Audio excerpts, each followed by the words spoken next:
Cutler, and welcome back to episode 4 of the Re-Envents pre-podcast series.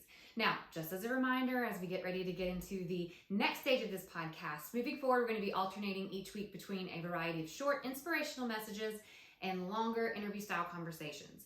So the interviews are going to deep dive into the stories and the struggles of everyday entrepreneurs and inspiring individuals that have made the conscious and consistent effort to reinvent themselves and inspire change in their lives and the lives of others. We'll also be inviting other individuals with particular insights in their field of expertise or their calling to provide information and unique perspectives on how their gifts have enabled them to pursue their passion. I hope that as we are entering into the last week of this pre-podcast series, you are loving the new me as much as I am. So many of the truths that I've realized and openly admitted have certainly not been easy for me. And often I've had this thought throughout the process of like, well, they are either going to love me or they are going to hate me after I say this. But the fact that I'm giving you a choice to decide is growth in itself for me. Obviously, I hope that you decide to continue to love me, but not despite my struggles, but rather because of them. Because of my struggles, because of my failures, because of my weaknesses, because of my ability to, as I said in the first episode, to humbly accept my brokenness, and ultimately my willingness to share with you. So before we jump just right back into it, just kind of as a quick recap of each week, in episode 1, I invited everyone to come behind the stage and into the dressing room of my life. I took off my costume, removed my hair pieces, and pulled off my fake lashes. And for anyone that didn't watch the YouTube version of that episode, you may need to go there and actually see it. Those weren't just metaphorical phrases. But I started there so that you could possibly find some compassion for the person that felt like perfection was the only way to succeed and to be accepted and ultimately to be loved. In episode 2, I took you down a long, winding path of denial and bargaining, depression and anger and acceptance. And as I revealed what it looked like to grieve the loss of my identity after COVID wiped out my event planning business in 2020. Now in episode 3, last week, I pulled a page out of my personal diary and revealed the true state of my heart, which if you haven't listened to that one, it wasn't good. In fact, I sort of left you hanging with the realization that the reason I did not consider myself a kind person was because the motive behind the service was not one out of love with a pure heart.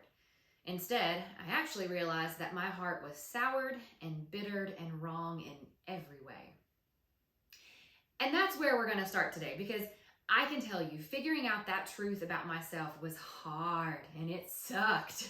I remember the first time I actually spoke that truth out loud to my support group, I sobbed.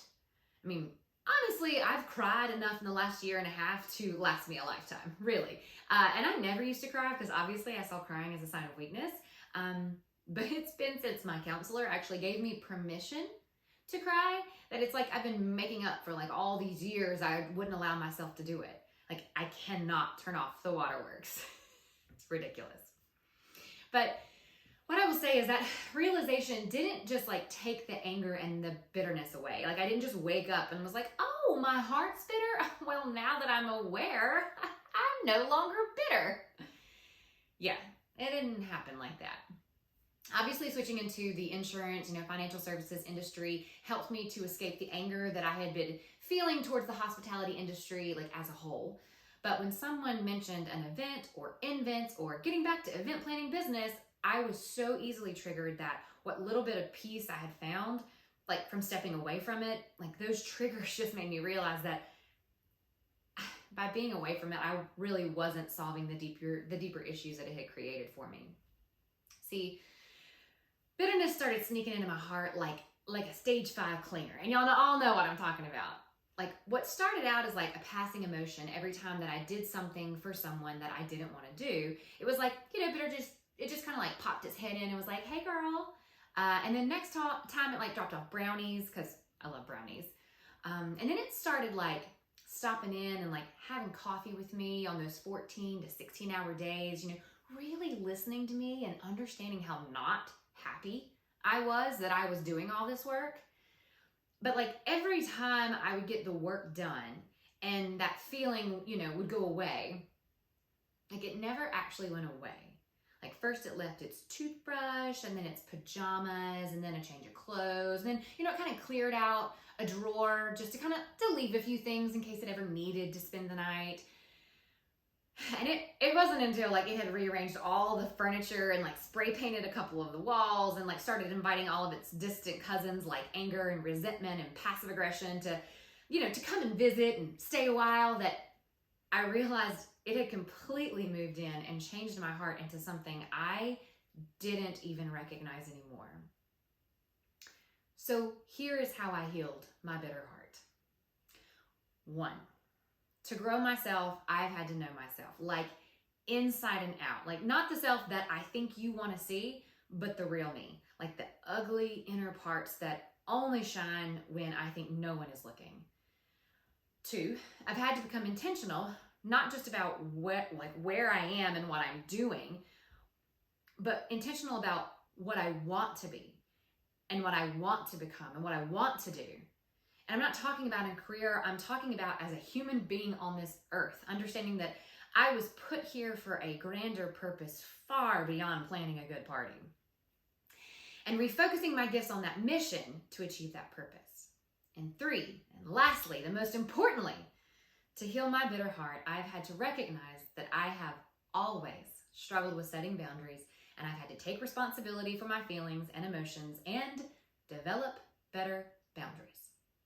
So we spent the last 3 weeks kind of talking about the first 2 steps, of this process. So today I really want to focus solely on this last point, boundaries, because this has been the key to healing my bitter heart. I first discovered the concept of boundaries when my support group transitioned from that Max Lucado devotion that helped me recognize my bitter heart, like straight into a book that was written by Drs. Henry Cloud and John Townsend called Boundaries: When to Say Yes, How to Say No to Take Control of Your Life. In this book, it really helped me to understand where the bitterness was coming from, which was years of boundary violation, and how I could fix it.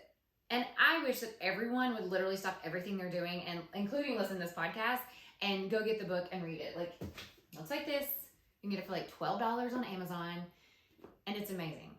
Because what I learned about myself and the world and everyone around me and God in relation to boundaries has changed my life forever, and now I can never go back. For someone whose mantra has been never no, just a different level of yes, it's no wonder that I've had a problem setting boundaries. I mean, really, like who actually likes limits? Not me. But here's the thing, boundaries are everywhere. They're lines on the road, like they're rules in society. They are just simple ways to mark like what is mine and what is yours. When we want to lose weight, we put limits on what we should intake, like how many calories we should eat. When we cut our grass, we stop at the property line of our neighbor. I mean, in the beginning, when God created Adam and Eve, he gave them the entire Garden of Eden to enjoy with one boundary. Don't eat the fruit from that one tree. Like, boundaries have been around since the beginning of time. It's not a new concept. So when I started learning about boundaries, I actually didn't think that I had a problem at all. I was like, oh, I got great boundaries. I've actually got a pretty strong no muscle. Like when I decide no is the answer, like it's really hard to change my mind. My parents in the village that raised me, they did an incredible job of teaching me how to recognize how to say no to the bad. Like I'm 35 years old, like I've never done drugs, never killed anybody, like I've never jumped in a stranger's car, like unless it was an Uber and I was paying for it. Yeah, it's so weird how strange the world works now. But because as a child, I learned how to recognize and say no to the things that were bad or harmful. I can't say I've always said no or made the right choice when the bad things looked like a lot of fun, but at least when I was saying yes to the bad, I knew they were bad. So saying no to the bad wasn't my problem. The root of my boundary problems was that I never learned how to say no to the good. And I actually remember the first time I heard those words together in a sentence, like no to the good. My initial thought was like, well, why in the world would you want to say no to something that's good? Again, just like hobbies, boop, boop, another foreign concept. But as we really dug into my past and really started to peel away some of these layers of perfection and my addiction to this high performance stress levels and this desire to be all things to all people, and my ability to, accept failure and weakness and, and accept them as like a position of growth and strength, and ultimately like the bitterness of my heart, like when we started trying to understand where the motivation to be this person had come from, I sort of said this statement. It was kind of a joke because I've heard it so many times growing up, and I want to put a disclaimer on it because it was my mom that always said it to me, and I'm certainly not trying to blame her now because my mama knows that I love her. And side note, she actually joined the support group with me, and I'll tell you, if you really want to like dig into your past and really start fixing some stuff, yeah, join a support group with your mother. Oh boy, we have come a long way. But see, my dad was just as guilty for instilling this means of motivation to me and this desire to serve all people in the community and never say no to the good. Because growing up in a church and as a PK, I've mentioned there wasn't a lot of time that I spent not at a church service or function. Sitting in the stillness was hard because it's something that I have never done in my entire life. In my personal quest to make straight A's and play all the sports and be the pageant queen and the perfectionist and the perfect daughter and the perfect family, to do that, I had to also make sure that I was attending every function that a preacher's family was supposed to keep that image intact. Like even if I had like 6 hours of homework, like I would force myself to go to revival or the Sunday school party, and then I would finish my homework until the wee hours of the morning and then squeak by on what little bit of sleep I could grab between church and sports and school. And if there's any high schoolers out there listening, like I remember in my pre-calculus class, like my teacher, who was a colleague and a very good friend of my mother's, I remember one day she actually sent me to my mom's classroom between breaks to pull myself together because at 17 years old, I had made a 96 on a quiz and I could not speak without sobbing. I was so devastated. Like the pressure I put on myself was so heavy. And if ever there was a time that I was feeling exhausted or I just didn't want to go to a church function or whatever, just go to church, like my mother used to always say this line, this is a statement. Was Jesus too tired to die on the cross for you? Yeah, obviously not. So that guilt message became the motivation for me every time I felt like saying no, but knew that I should say yes. And eventually it became this internal voice of judgment that spoke up and told me how selfish I was being, that if I even considered saying no to something that I knew was good, that I was just being extremely selfish. Now, obviously, I am not saying that you shouldn't go to church just because you're tired, but when you know that you have 6 hours of homework and 6 hours after practice before you needed to go to bed to get a good night's rest, maybe spending 3 hours of your evening at a revival wasn't actually good for me. Yeah, that would have been a very helpful lesson to have learned when I was 17, not 18 years later at age 35. See, what I wanted, what I prided myself on, making straight A's and playing the sports and winning the pageants and piano competitions were all good things. But being present in the church functions, showing support for my dad as a pastor, attending the revivals and services, being among other Christians was also good. Eating a warm fudgy brownie when I'm trying to lose those last 10 pounds, that's good for me. A cheat meal after a month of eating clean is good, right? How do I say no to those things? Like, especially if someone's taking the time out of their day to bake those brownies or make those meals. Like, how would they feel if I say no? It would really hurt their feelings. How do I say no to a potentially $30,000 piece of business? Even though I'm 2 weeks behind on all my other proposals, I'm running my team ragged to service all the business in-house, and I'm already pulling 18 hours around the clock to get it all done. $30,000 is good for me. And it's really going to hurt their feelings if I tell them that I'm too busy to work on their program. What if they think that my company is not big enough or professional enough to handle their needs? I mean, I do have 6 more hours in the day. At this point, I am just being selfish. Notice the pattern here?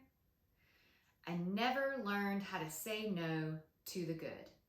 Instead, I let guilt, or rather the fear of hurting others, control me and manipulate my heart and my decisions. I didn't feel free to make the choice of deciding what was good for me. See, boundaries define what is me and what is not me. And in believing that I was to say yes to all things that were perceived good to the world, and in, being all things to all people, I lost sight of where others ended and I began. I tried to control their feelings and their reactions to my decisions by choosing what they wanted me to choose, fearing that I would hurt them if I decided that something was good for them wasn't actually good for me. Doesn't sound like a lot of fun, does it? Well, it wasn't. And for someone to be a self-proclaimed control freak, I can tell you, it hit me like a ton of bricks when I realized I was only trying to control other people because I couldn't control myself. Because I believed that I shouldn't say no to the good, I was also unable to accept or respect when someone else said no to me. I have been suffering from this childish entitlement apparently my entire life that makes me believe that because I try to be everything to everyone, in turn, everyone should do the same for me. And when they don't, I let the little girl inside me respond by crossing her arms, stomping her feet, and I use those same guilt messages to motivate, aka manipulate, people to do what I want. Remember that other little line I'm so accustomed to saying? Some people call it manipulation. I call it motivation. Well, there you go. I do that because I cannot respect the limits or boundaries that other people set for me. So here's where the beauty of boundaries comes into play and how developing them began guiding my heart in a new direction. Boundaries are where your identity comes from. Like I said, they define what is me, what is not me.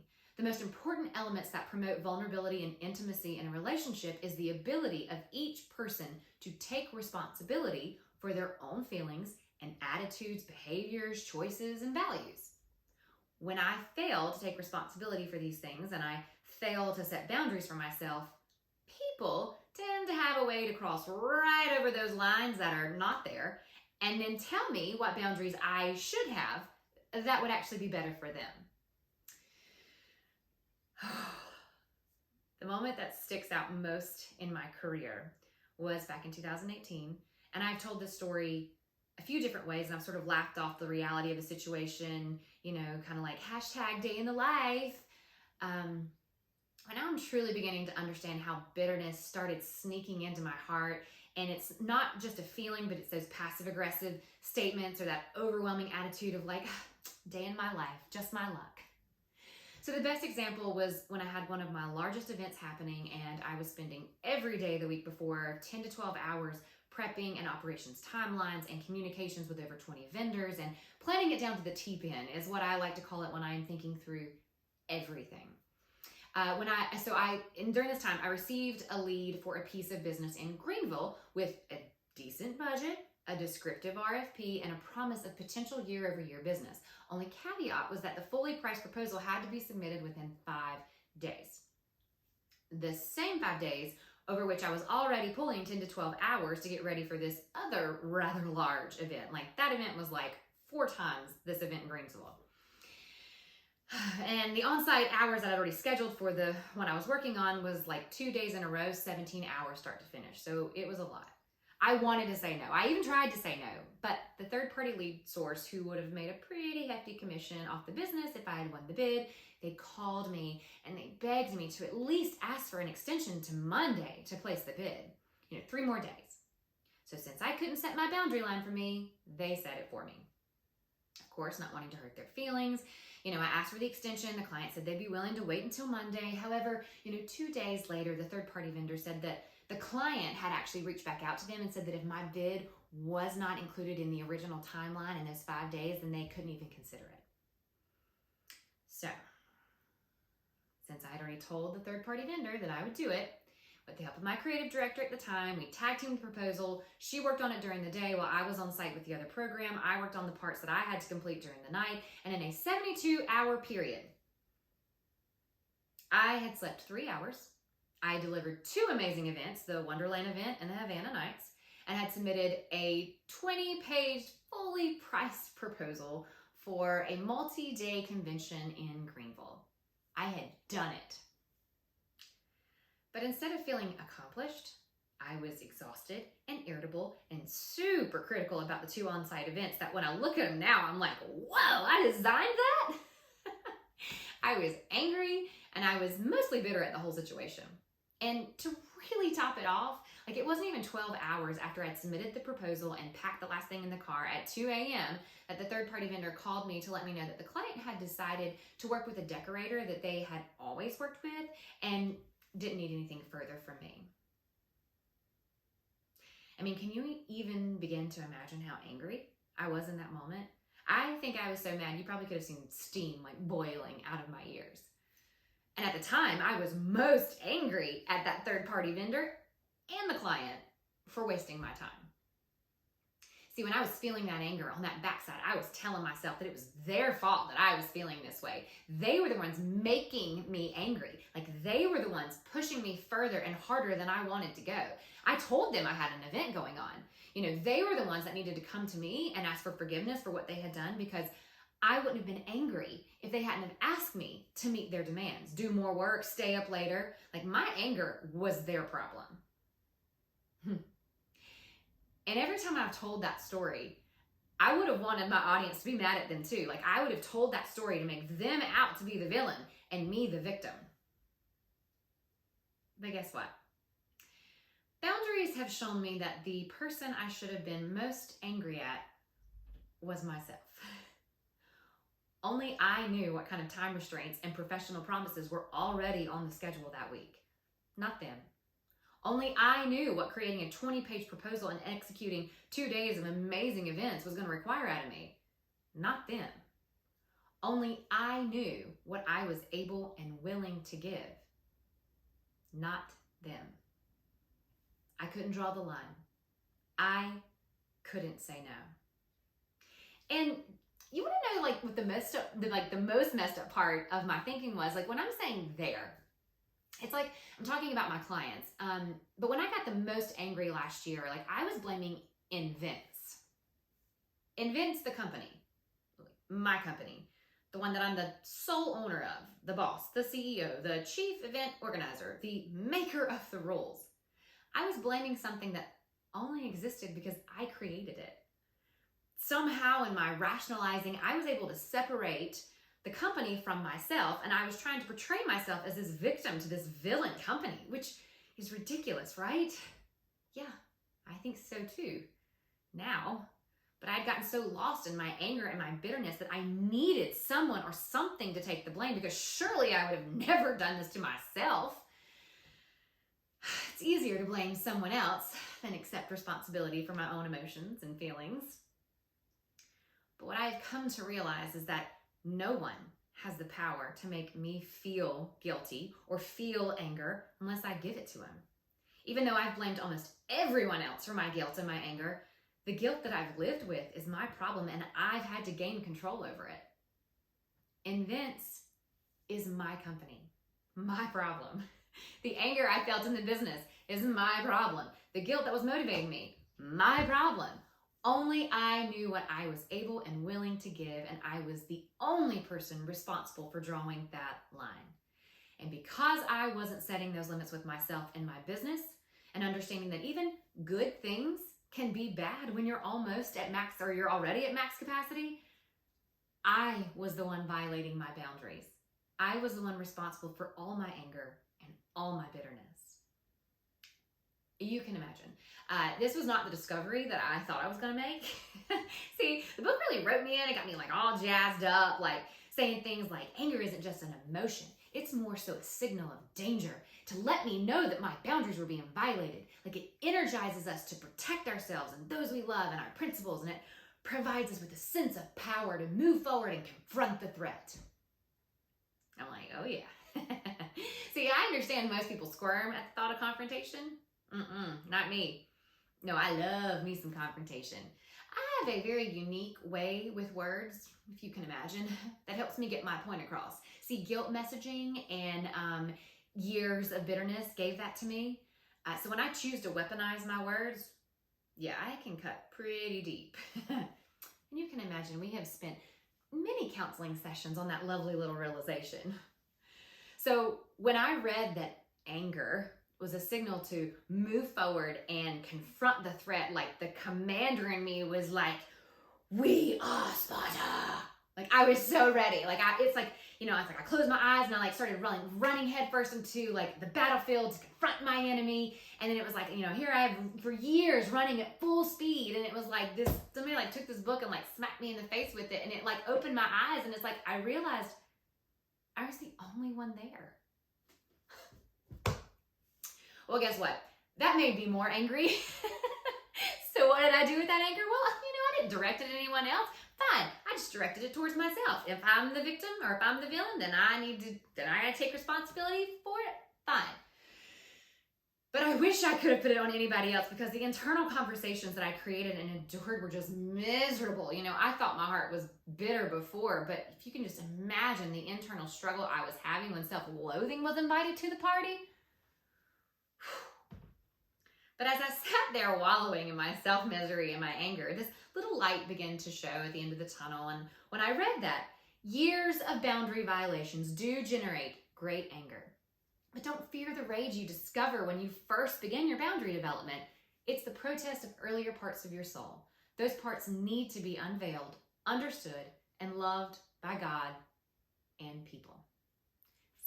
See, I was shocked by the rage that I felt at the thought of setting limits on myself and others.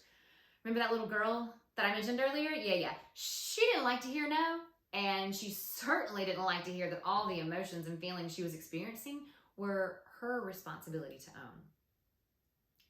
But that wasn't new anger I was experiencing. That was old anger.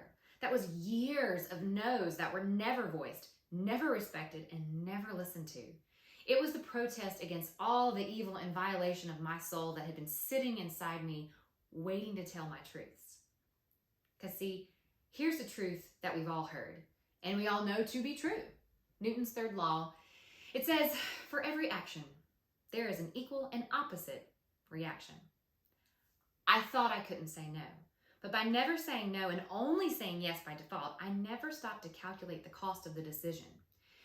Because every time I said yes to everything that was good, I, in essence, was saying no to everything that was great. And you know what they say? Good is the enemy of great. You know what's great? See, we talked about what was good, but let me tell you what's great. A good night's rest. And when I wake up, I feel like I can take on the world. Pulling up those jeans that I hadn't been able to wear in years and buttoning them without having to hold my breath. Having a glass of Belle Gloss Pinot Noir after a successful event, knowing that I've provided my highest level of service. The client is ecstatic. She's already talking about next year, and there's nothing I would have changed because it was everything I dreamed and designed it to be. And you know what else is really great? 4 years of a strong marriage that even on my worst day, he makes me feel like I'm the most amazing girl in the entire world. And together, we can do anything. See, when everything's good, nothing is great. When everything's important, nothing's important. If family and God and friends and work and working out and being the best wife or the best daughter or the best Christian or the best spouse or the putting on the best events are all fighting to receive your best work, nothing actually receives your best work. So with this realization, I have come to incorporate some pretty important no's in my life. And I won't lie, even though it's a tiny little word, it has been the hardest one to speak. I have to practice it, but I've had to speak it to start healing my heart and taking control of my life. Because I now know that when I'm doing my best work on the most important things, I'm no longer accepting my life. Instead, I'm serving others with a pure heart and out of love as I allow my gifts to intersect my passions. And I'm no longer working on a career, but I am stepping boldly into my calling.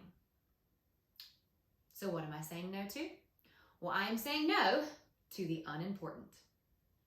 No to the inclination to do less than my best. And no, sometimes, to the good. And while some people may really love these new boundaries, I know not everyone will. And that's okay. Because even though God gave me all these really wonderful gifts, He actually never gave me the power nor the right to control how others respond to my boundaries. Those feelings are theirs to own, and while I certainly have empathy for them, I cannot allow the fear of those feelings to control me anymore. I hate to admit it, but I've actually found immense relief in the thought that I have no control over another person and that I can only focus on changing my reaction to that person. And that is how I've healed my bitter heart. Because guess what? My time is not limitless, neither is yours. And if you think it is, you will say yes to everything. But for me, I'm setting some boundaries around my tasks and my time, and having those limits is forcing me to prioritize.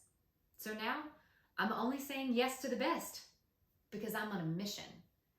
See, discovering and developing boundaries hasn't ended my quest to find my purpose. In fact, it's like it presented me with this magical key to open doors to the real adventure that I could never open before. I didn't have enough time. So see, it's allowed me to set professional and personal limits on my time to allow me to be not just what I want to be, but to be everything that I was meant to be.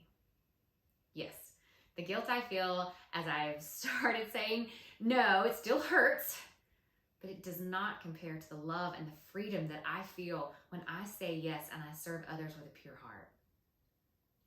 The choice to share the gifts that God's given me with a heart motivated by love and not by fear is the most empowering emotion and feeling that I have ever felt. And in John 14, it says, there is no fear in love, but perfect love casts out fear. Y'all, love is greater than fear, and these motives cannot exist side by side, but you have to make the choice. No one can make it for you. I can't begin to tell you how beautiful and easy the trusting process became when I finally learned how to stop helping God and actually started to enjoy, for the first time, sitting in the stillness and finding out what it meant to have true peace as He worked to reshape and rebuild the walls of my heart. It was like I was a little child going back to school, only this time I wasn't learning history and math and art.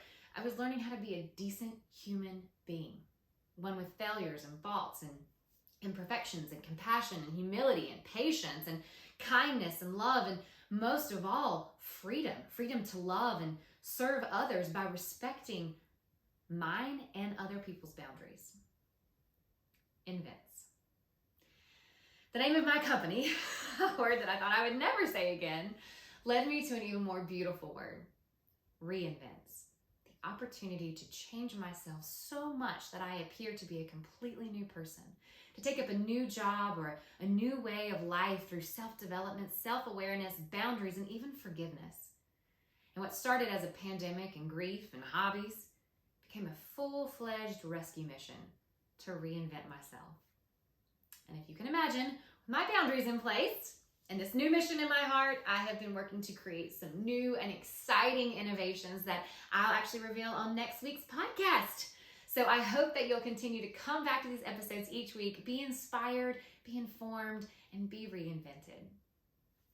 So even though this is the end of the pre-podcast series, this is only the beginning of our inspirational journey together. Thank you so much for tuning in. If you want to hear more, subscribe to this podcast. We're going to be coming back every single week. Find us on Facebook, Instagram at Invent Planner, E-N-V-E-N-T, Planner. Feel free to reach out to us about maybe areas in your life that you've been struggling with boundaries. If you want to know more, let me know what more you'd like to hear, what you'd like to hear about. I've been receiving so many notes from so many of you that, I just want you to know that every time you tell me that something that I've said has touched your life, that inspires me. So Thank you from the bottom of my heart. As we increase the in crowd with intention, we hope to be your source of insight, encouragement, and most of all, inspiration. Thanks for tuning in.